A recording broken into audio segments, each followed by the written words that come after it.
Hey guys, welcome back. Happy Thursday to you. Here's lesson 10 on Pythagorean's theorem. It's not a lot different than what we did in class on Tuesday. So we talk about a number squared is the same thing as a number raised to the 2 power. So let's say if you have 3 squared, that means that you have 1, 2, 3 across and 1, 2, 3 up. And when you multiply those, you have 3 times 3, which is 9 for the area. Remember area squarea? Because we make a square when the sides are both equal, 3 times 3. Here's another example where we have 4 up and 4 across.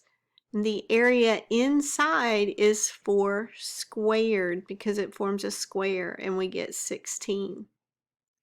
And then this third one shows us that 5 squared makes a square that is 5 long and 5 wide. And when you multiply those, you get the area, which is 25 square units. Now, if you take squares and lay them out like this, they create this triangle in the middle, and this triangle has a right angle, so it is a right triangle. Pythagorean's theorem notices that when you have one side squared plus the other side squared, so this is A, oh goodness, and this is B. They are considered the legs or the sides because they are attached to this right angle. So A is attached to the right angle, B is attached to the right angle. They are the first two numbers in the equation. They could be in either order. However, C is over here. C is the hypotenuse. The hypotenuse is always the longest side, and it's always opposite of that right angle.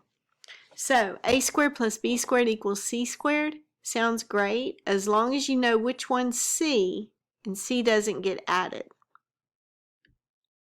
So here's an example. We have a triangle. It's a right triangle, and one side is 4, one is A, and one is 7. And they want us to use Pythagorean's theorem to solve. Well, A is a leg that's attached to the right angle. So we can call that A squared in Pythagorean. So what would B be in this equation? B would be the other leg that's attached to this right angle. So 4 would be B. 4 squared. A squared plus B squared. Remember that? A squared plus B squared equals C squared. So what is C? C is this longest side. It is opposite the right angle. So C is 7, and we square it in our equation. We're substituting values with numbers. Okay, now that I substituted, we do what we've always done. A squared plus 16 equals 49.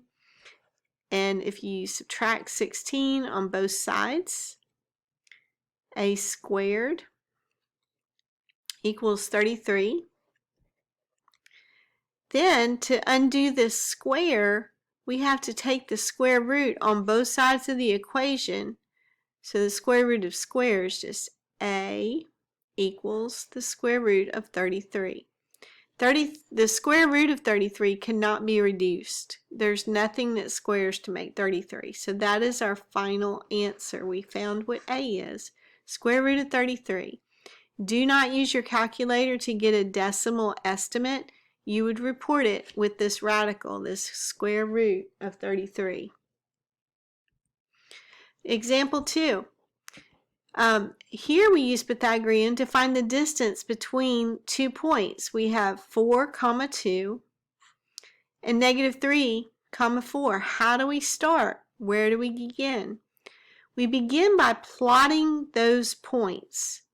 So we draw a Cartesian coordinate system, x and y axis, and we find these points. 1, 2, 3, 4 is x and 2 is y. So that's our first point. The second point is -3 and then up 4, and that would be our second point. They want to know the distance between those 2 points. It's a diagonal, so we can't just count the grid marks. We have to use Pythagorean. Let's connect those points. So this is the second and this is the first point. We want that blue line distance. How do we do that? Well, with the grid, using the grid, we can create a right triangle with this diagonal by just connecting, going down in your y direction and across in your x direction. We've created a right triangle. Since this is a right triangle, they're really asking us to find the hypotenuse, aren't they? And do we know what A is going across, which is really x? We'll call it A. And do we know what B is going up and down? That's really y. B is easy to see. Look, it just goes down 2 blocks. So that's just 2 high. B is 2. A is a little trickier. So this y-axis splits it. On the left side of the y-axis, we have 1, 2, 3. And on the right side, we have 4, 5, 6, 7. So A is 7. That triangle's base is 7 long. And then C we cannot count because, again, it's diagonal. All right, so we're going to use our Pythagorean. Now, Pythagorean says a squared plus b squared is c squared. A is 7, b is 2, and we're trying to find out c. So we have 49 plus 4. I'm sorry, this is squared. Is c squared. So 53 is c squared, not c. We have to take the square root of both sides. So c equals the square root of 53. Some people use the distance formula. Maybe if you've taken ACT test or physics, they ask you to use the distance formula for c. The distance formula is nothing but a manipulation of Pythagorean. So if you know Pythagorean, there's no reason to learn another formula. I'm just going to show it to you just to kind of reason through it, but you don't have to learn it.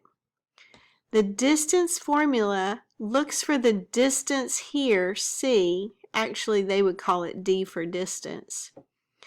And so this c value is gotten by taking the square root of x minus x. Well, that gives us this a value. And the square of y minus y, top minus bottom. That gives us our b value. 4 minus 2. That gives us 2 for b.